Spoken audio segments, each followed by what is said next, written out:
This video shows the requirements, the calculation and interpretation, as well as reporting the results for the paired sample t-test in R. The purpose is testing the means for a paired or the same sample at two different points in time for differences. For instance, I let people do a 4-week-long training and want to compare the number of push-ups they can do before and after the training. The requirements for the paired sample t-test are the following. 2 dependent measurements for these same individuals, a dependent variable on an interval or ratio scale, and an approximate normal distribution of the residuals. First question, what has to be approximately normally distributed? The residuals. Here, residuals are the difference between the two measurements for each individual. They need to be calculated first and saved into a vector to further work with it. For context, I have the long format for my data and the time variable is called t and the test variable v. For calculating the residuals, use the width function. Start with your data frame, then the individual differences for the test variable will be calculated based on the time points in square brackets.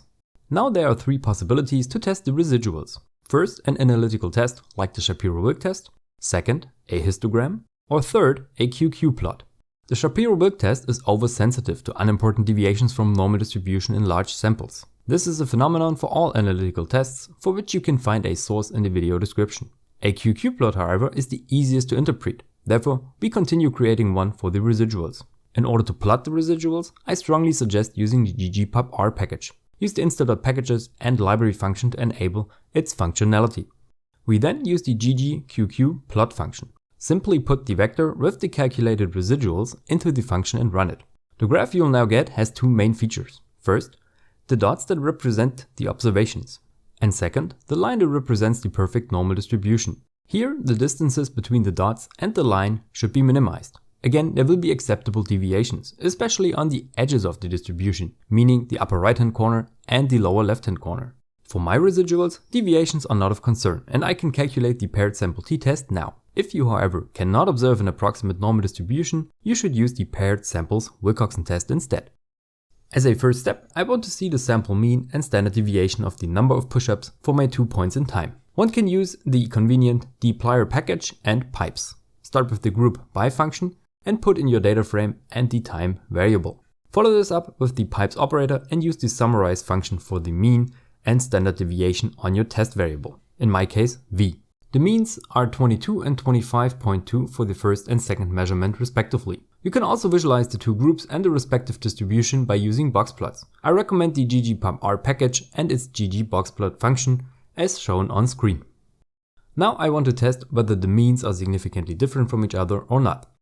For this, I use the t.test function and start off with the test variable, the repetitions. After that, I use tilde, the small wave symbol, and put the time variable behind it. Furthermore, the argument paired equals true is necessary to do a paired t-test. Please note that the default testing will be 2-sided, meaning you test only for a difference.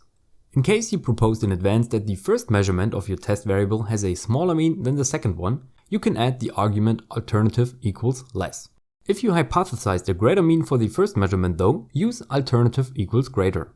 I will now simply run the 2-sided option and interpret the results. Of all the output, you should focus your attention on the p-value. If the p-value is below the predefined threshold, for example 0.05, the null hypothesis can be rejected.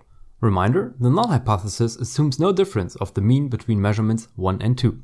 In my case, I defined alpha as 0.05 and can therefore reject the null hypothesis, because my p-value for a 2-sided test is 1.5 times 10 to the negative 10. I can therefore conclude that the means, 22 and 25.2, are different. If I tested one-sided for a larger mean of measurement 2 compared to measurement 1, I could certainly see that result as well. The p-value would then be halved. Eventually, I can conclude that the 4-week training helped to increase the number of push-ups individuals were able to do. After a significant paired t-test, the effect needs to be quantified, using effect sizes.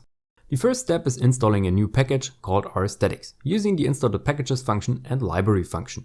The second step is using its Cohen's _d function, which calculates Cohen's d. The syntax is slightly different compared to the t.test function. The data frame has to go first, then the formula. Don't forget the paired argument. After running this line, you will get the effect size Cohen's d in the column f size. In my case, it's minus 1.14. It is common practice to report the effect size as an absolute value, simply 1.14 in my example.